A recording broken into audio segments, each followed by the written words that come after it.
Ok, decía que se detuvo este asunto porque no lo puse a grabar más de 10 minutos.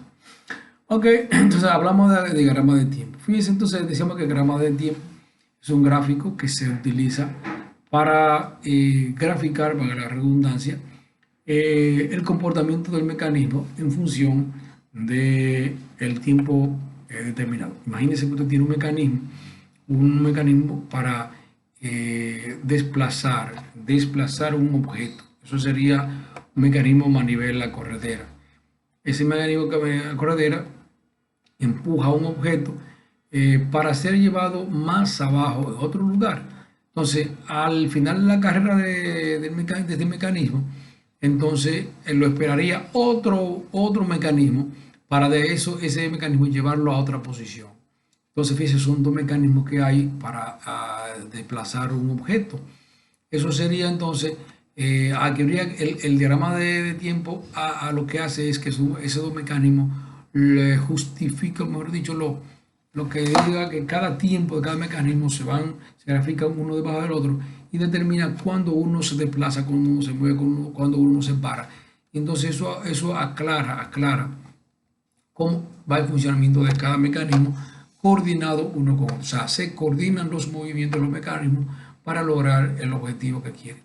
Para eso aquí van a definir lo que es la posición, la posición de un mecanismo. Define aquí es igual medido la velocidad pico por delta t, la velocidad pico.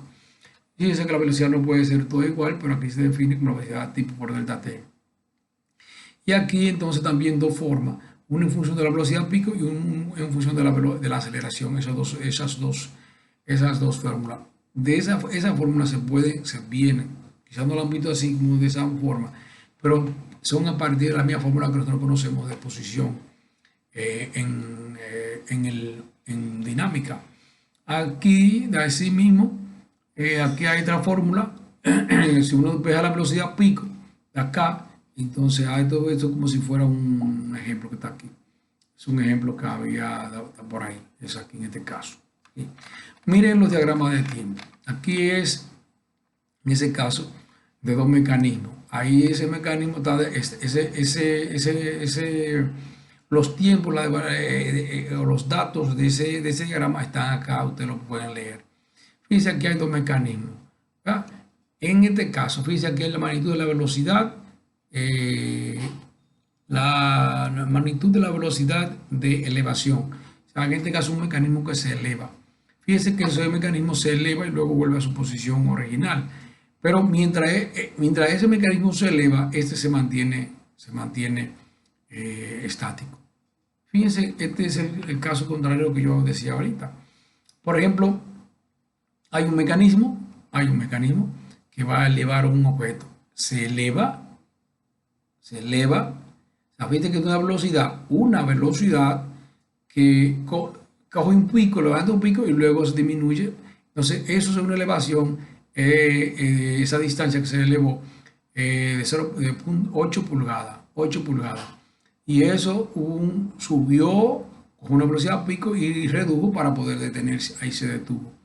Durante ese tiempo, el otro mecanismo que yo supongo que está esperando el objeto que subió, entonces se mantuvo sin movimiento esperando que el objeto se elevara acá. ¿Sí? Luego que el objeto está en su posición, allá arriba, viene este mecanismo, vamos a suponer que lo recoge. Ya este mecanismo recoge el objeto y entonces vamos a suponer que aquí dice lo empuja, pues puede ser que lo empuja, lo desplaza, aquí le empuja. Eso lo hace en 6 pulgadas. La longitud de 6 pulgadas, esa de 6 pulgadas es ir y venir. Sí.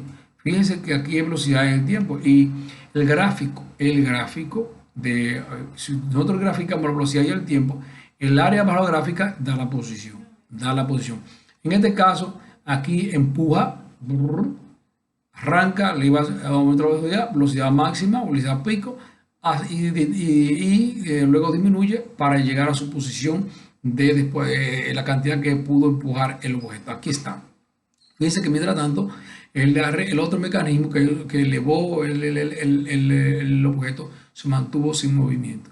Luego después que se desplaza, este lo desplaza, entonces viene a su posición inicial para reiniciar una vez el ciclo.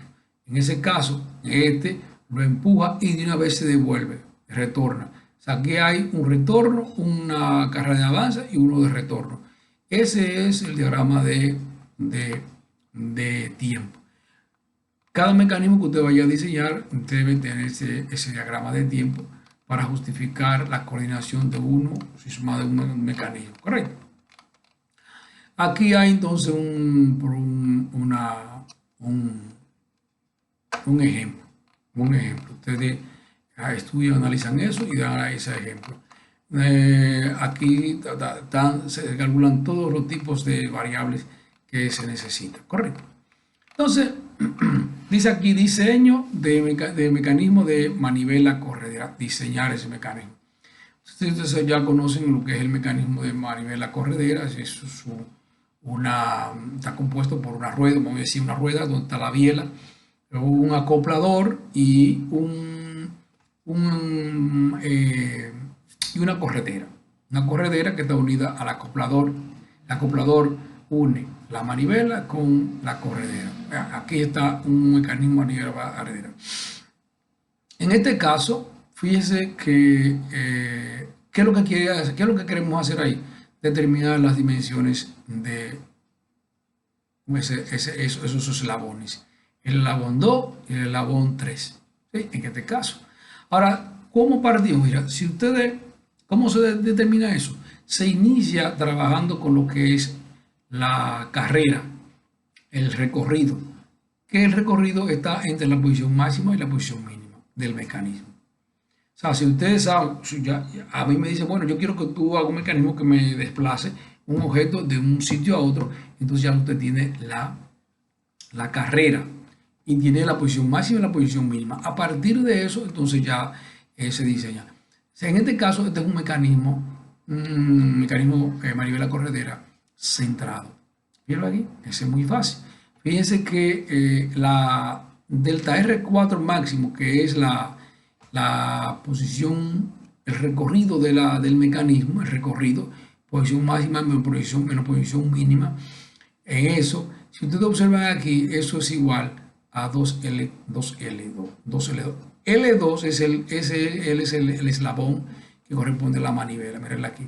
Entonces, ese mecanismo solo puede estar en la posición máxima cuando se suma L2 más L3 acá. Y cuando se resta eso, que vuelve aquí, miren esa posición, ahí vuelve atrás en B2 y B1. En B2, cuando B se va a B2, está en la posición máxima. Cuando B se va a B1, está en la posición mínima. Y si ustedes observan aquí, esa distancia recorrida es igual a eso que está aquí, a 2L2. ¿Sí? Entonces, L2, eso, si eso es 2L2, 2L2, mira aquí esta fórmula es igual a la posición máxima que ya la tenemos, porque eso es nuestro primer dato, porque eso no lo pide el cliente, puede ser una cosa entre 2. De manera que yo estoy a L2. Es fácil en ese caso determinar cuánto sería la manivela, aquí la biela que es L2. Ya tienen el tamaño de la biela. Ahora, ¿cómo se calcula L3? ¿Cómo se calcula L3? En ese caso, L3 puede dársele cualquier tamaño. En ese caso, cualquier tamaño, sí. Pero obviamente que depende de la carrera. Pero mientras mayor sea, menor. Si L3 es pequeño, entonces en este caso las aceleraciones son muy altas. Ahí hay una nota que dice eso. Entonces, ese centrado. Vamos a ver uno que sea descentrado. Un mecanismo manivela corredera descentrado. El manivela corredera descentrado, recuerden que el punto de apoyo aquí de pivote de la manivela está fuera de la línea, correcto. Entonces, en este caso, mire, entonces aquí esta parte de aquí, este gráfico muestra la relación, o sea, cómo interviene, cómo afecta la